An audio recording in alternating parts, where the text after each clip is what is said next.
2021 के अव्यक्त बाप दादा के महावाक्य हैं।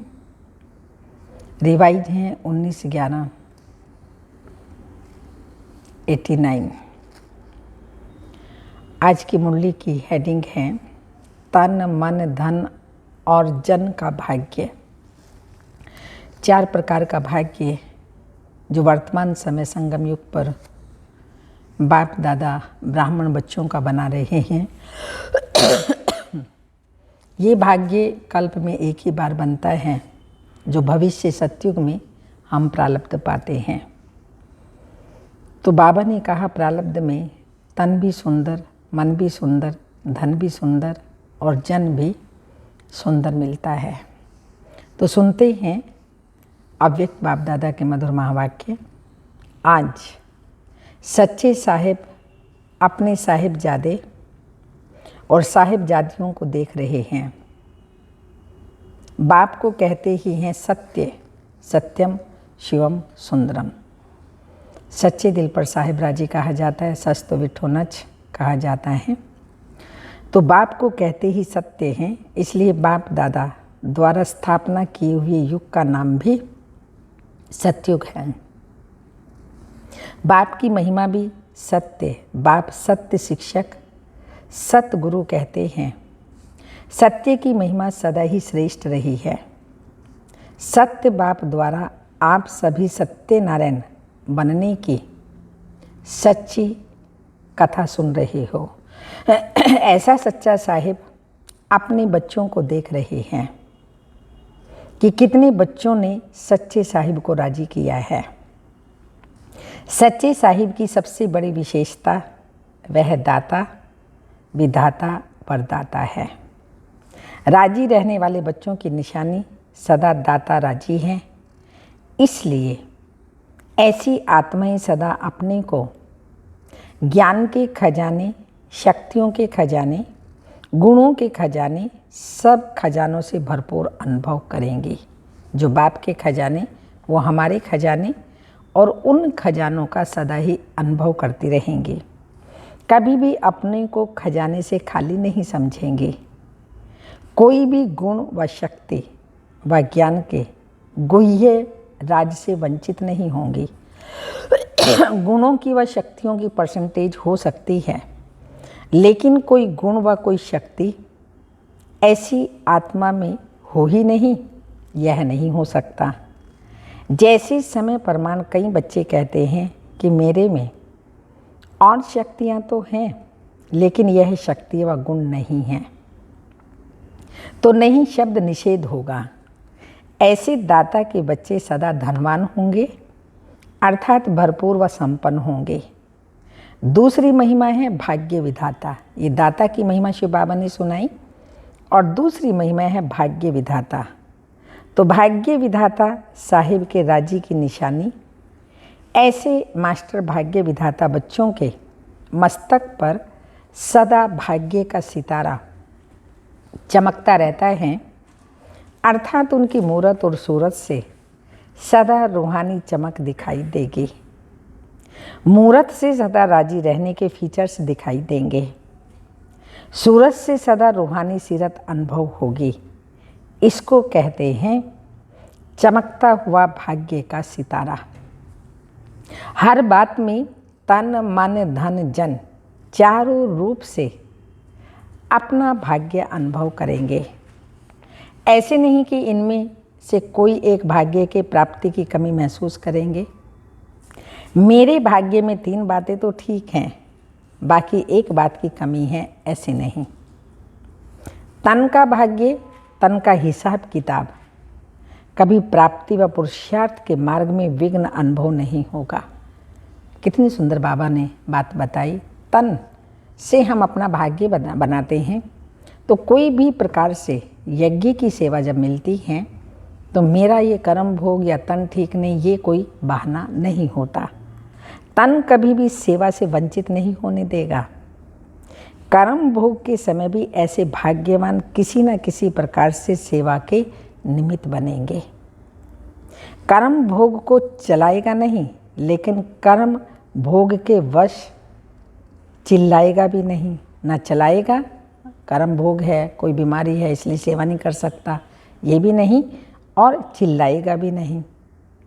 चिल्लाना अर्थात कर्म भोग का बार बार वर्णन करना, वह बार बार कर्म भोग की तरफ बुद्धि और समय लगाते रहना, छोटी सी बात को बड़ा विस्तार करना, इसको कहते हैं चिल्लाना, और बड़ी बात को ज्ञान के सागर से समाप्त करना, इसको कहते हैं चलाना।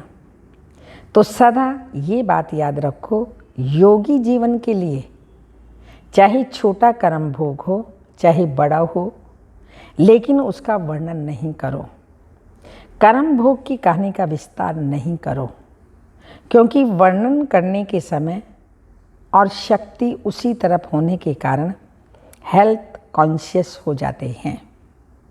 सोल कॉन्शियस नहीं होना चाहिए, सोल कॉन्शियस, लेकिन हो जाते हैं हेल्थ कॉन्शियस। यह हेल्थ कॉन्शियस रूहानी शक्ति से धीरे धीरे नर्वस बना देती है, इसलिए कभी भी ज़्यादा वर्णन नहीं करो। योगी जीवन कर्म भोग को कर्म योग में परिवर्तन करने वाला है। यह है तन के भाग्य की निशानियाँ। मन का भाग्य, मन सदा हर्षित रहेगा, क्योंकि भाग्य के प्राप्ति की निशानी हर्षित रहना ही है। जो भरपूर होता है वह सदा ही मन से मुस्कुराता है। मन के भाग्यवान सदा इच्छा मात्रम अविद्या की स्थिति वाले होते हैं। भाग्य विधाता के राजी होने के कारण, सर्व प्राप्ति संपन्न अनुभव करने के कारण मन का लगाव व झुकाव व्यक्ति व वस्तु की तरफ नहीं होगा। इसको ही सार रूप में कहते हो मन मना भव। मन को बाप की तरफ लगाने से मेहनत नहीं होगी, लेकिन सहज ही मन बाप की मोहब्बत के संसार में रहेगा। एक बाप दूसरा न कोई, इसी अनुभूति को मन का भाग्य कहते हैं। एक बाप दूसरा न कोई, इसी अनुभूति को मन का भाग्य कहते हैं। धन का भाग्य, ज्ञान धन तो है ही, लेकिन स्थूल धन का भी महत्व है। धन के भाग्य का अर्थ यह नहीं कि ब्राह्मण जीवन में लाखों पति व करोड़ोंपति बनेंगे, लेकिन धन के समय की, धन के भाग्य की निशानी है संगम युग पर जितना आप ब्राह्मण आत्माओं को खाने पीने और आराम से रहने के लिए आवश्यकता है, उतना आराम से मिलेगा। और साथ साथ धन चाहिए सेवा के लिए, तो सेवा के लिए भी कभी समय पर कमी व खींचा तान अनुभव नहीं करेंगे। कैसे भी कहाँ से भी सेवा के समय पर भाग्य विधाता बाप किसी को भी निमित्त बना देता है। धन के भाग्यवान कभी भी अपने नाम की व शान की इच्छा के कारण सेवा नहीं करेंगे। अगर नाम शान की इच्छा है तो ऐसे समय पर भाग्य विधाता सहयोग नहीं दिलाएगा। आवश्यकता और इच्छा में रात दिन का अंतर है। सच्ची आवश्यकता और सच्चा मन है तो कोई भी सेवा के कार्य तो सफल होगा ही, लेकिन भंडारी में और ही भरपूर हो जाएगा, बचेगा। इसलिए गायन है शिव के भंडारे और भंडारी सदा भरपूर। तो सच्ची दिल वालों की और सच्चे साहिब के राजी होने की निशानी है भंडारा भी भरपूर और भंडारी भी भरपूर। यह है धन के भाग्य की निशानी। विस्तार तो बहुत है, लेकिन सार में सुना रहे हैं। चौथी बात, जन का भाग्य। जन अर्थात ब्राह्मण परिवार व लौकिक परिवार। लौकिक संबंध में आने वाली आत्माएं व अलौकिक संबंध में आने वाली आत्माएं। जो जन द्वारा भाग्यवान की पहली निशानी, जन के भाग्यवान आत्मा को जन द्वारा सदा स्नेह और सहयोग की प्राप्ति होती रहेगी। कम से कम 95% आत्माओं से प्राप्ति का अनुभव अवश्य होगा। कोई ना कोई आत्माएं 5% ऐसी होंगी जो आपकी सहयोगी नहीं होंगी, आपसे खुश नहीं होंगी, आपकी कई प्रकार की बातें करेंगी, लेकिन बाबा ने कहा 95% आपके सब सहयोगी होंगे। तो 95% आत्माओं से प्राप्ति का अनुभव अवश्य होगा। पहले भी सुनाया था, 5% आत्माओं का हिसाब किताब भी चुकतो होता है, इसलिए उन्हों द्वारा कभी स्नेह मिलेगा, कभी परीक्षा भी होगी, लेकिन 5% से ज़्यादा नहीं होना चाहिए। ऐसी आत्माओं से भी धीरे धीरे शुभ भावना, शुभ कामना द्वारा हिसाब को चुकतो करते रहो। जब हिसाब चुकतो हो जाएगा तो किताब भी खत्म हो जाएगा ना, फिर हिसाब किताब रहेगा ही नहीं। तो भाग्यवान आत्मा की निशानी जन्म के रहे हुए हिसाब किताब को सहज चुकतो करते रहना और 95% आत्माओं द्वारा सदा स्नेह और सहयोग की अनुभूति करना। जन के भाग्यवान आत्माएं जन के संपर्क संबंध में आते सदा प्रसन्न रहेंगी, प्रसन्नचित नहीं रहेंगी। प्रसन्नचित, प्रसन्न कोई नहीं, प्रसन्नचित।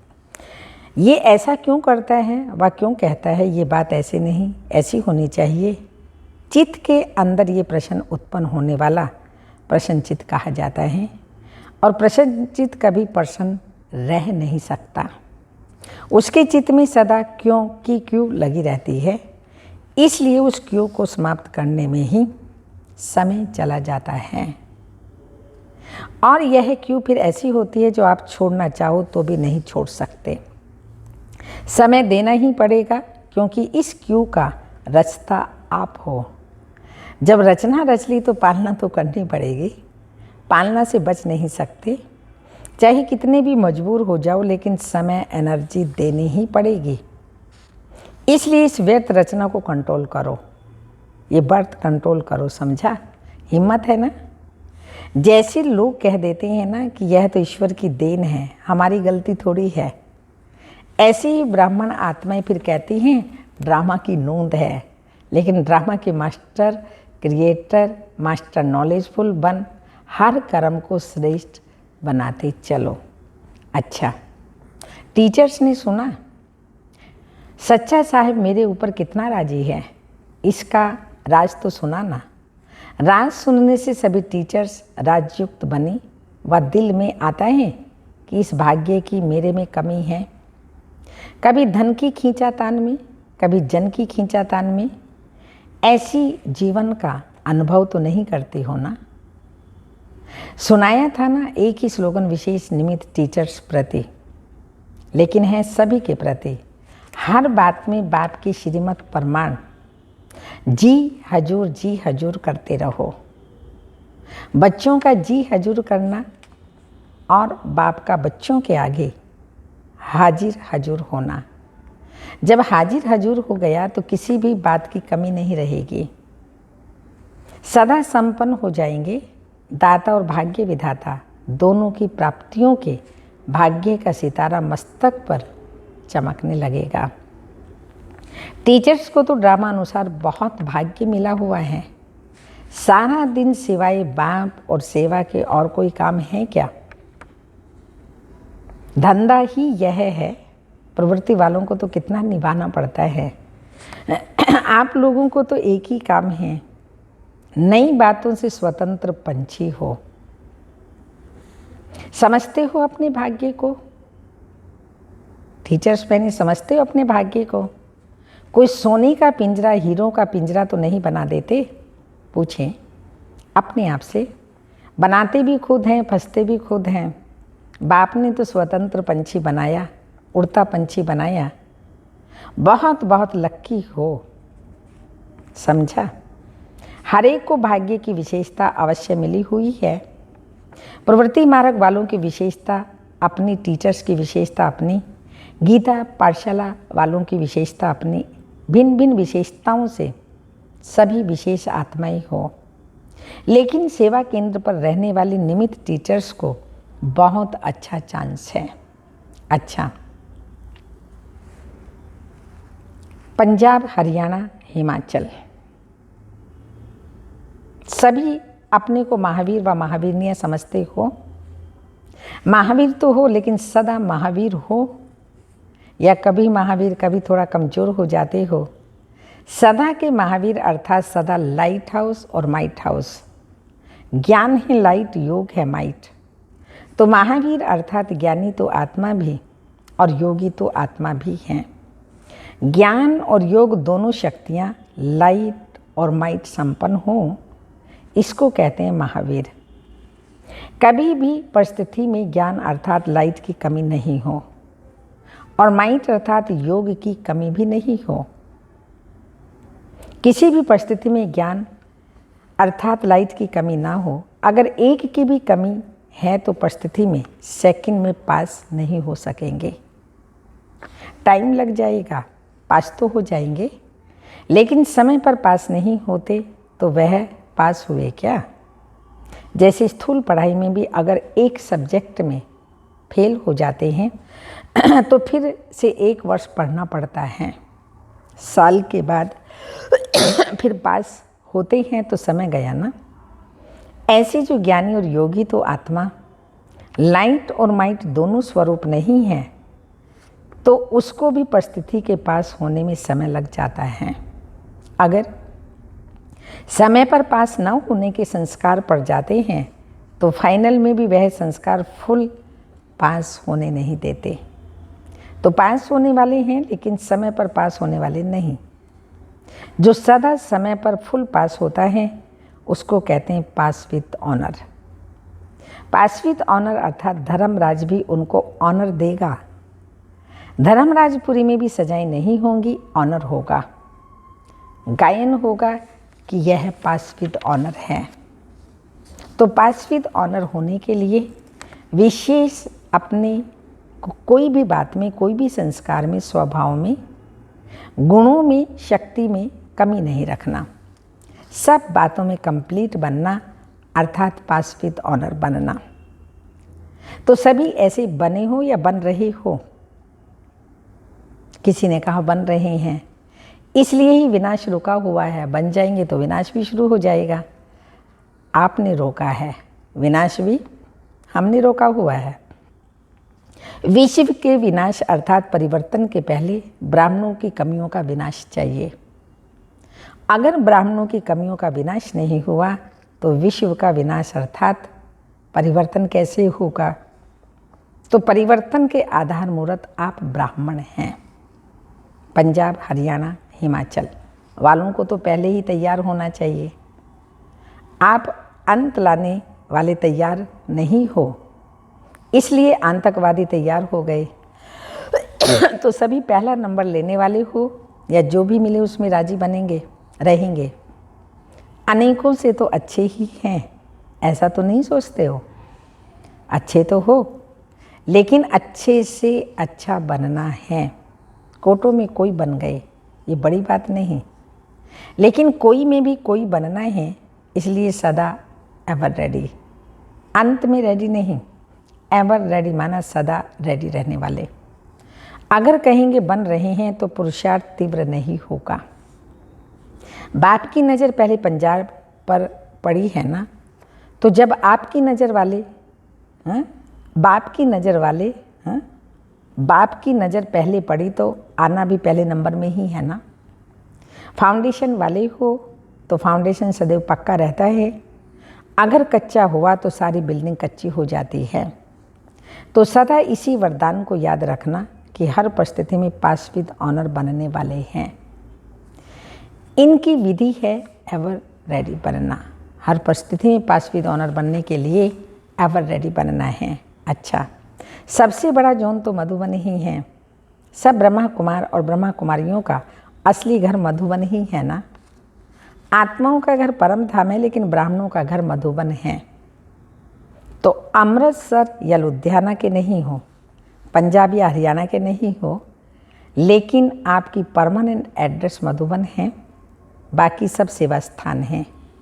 चाहे प्रवृत्ति में रहते हो तो भी सेवा स्थान घर नहीं है, स्वीट होम मधुबन है। ऐसे समझते हो ना, या वही घर याद आता है। हमारा परमानेंट एड्रेस मधुबन है और आत्मा परमधाम निवासी है, और सभी प्रवृत्ति में रहने वाले या सेंटर पे रहने वाले वो हमारे ऑफिस हैं, सेवा स्थान हैं। अच्छा, ऐसे सदा सर्व प्रकार के भाग्य को अनुभव करने वाले अनुभवी आत्माओं को सदा हर कदम में जी हजूर करने वाले बाप के मदद के अधिकारी श्रेष्ठ आत्माओं को सदा प्रसन्नचित के बदले प्रसन्नचित रहने वाले ऐसी प्रशंसा के योग्य योगी आत्माओं को बाप दादा का याद प्यार, गुड मॉर्निंग, डायमंड मॉर्निंग, रूहानी बाप की रूहानी बच्चों को नमस्ते। हम रूहानी बच्चों की रूहानी बाप दादा को याद प्यार, गुड मॉर्निंग, डायमंड मॉर्निंग, ओम नमस्ते। वरदान है समाने की शक्ति द्वारा एक मत का वातावरण बनाने वाले दृष्टांत रूप भाव। समाने की शक्ति द्वारा एक मत का वातावरण बनाने वाले दृष्टांत रूप भाव। किसी की भी बात सुनी है, किसी ने सुना दी, उसको समा लिया। अगर समाया नहीं, इधर एक को कहा, एक फिर दूसरे को कहेगा, दूसरा फिर तीसरे को कहेगा, इससे वातावरण बन जाता है। इसलिए बाबा ने कहा अगर समाने की शक्ति है तो एक मत का वातावरण स्वतः ही बन जाएगा।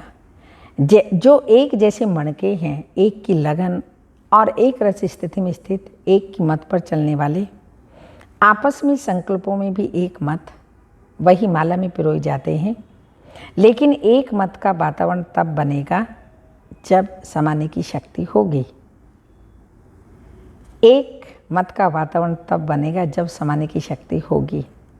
यदि कोई भी बात में भिन्नता हो जाती है तो उस भिन्नता को समाओ, तब आपस में एकता से समी पाएंगे और सबके आगे दृष्टांत रूप बन जाएंगे। स्लोगन: हर कर्म, वाणी और कर्म में रूहानियत धारण करो, तब सर्विस में रौनक आएगी। हर कर्म, वाणी और संकल्प में रूहानियत धारण करो, तब सर्विस में रौनक आएगी। आज की तपस्या का पॉइंट है, हर एक यही संकल्प लो कि हमें शांति की शक्ति की किरणें विश्व में फैलानी हैं, तपस्वी मूर्त बनकर रहना है। अब हर एक दूसरे को वाणी से सावधान करने का समय नहीं है। अब मनसा शुभ भावना से एक दूसरे के सहयोगी बनकर आगे बढ़ो और बढ़ाओ। ओम शांति।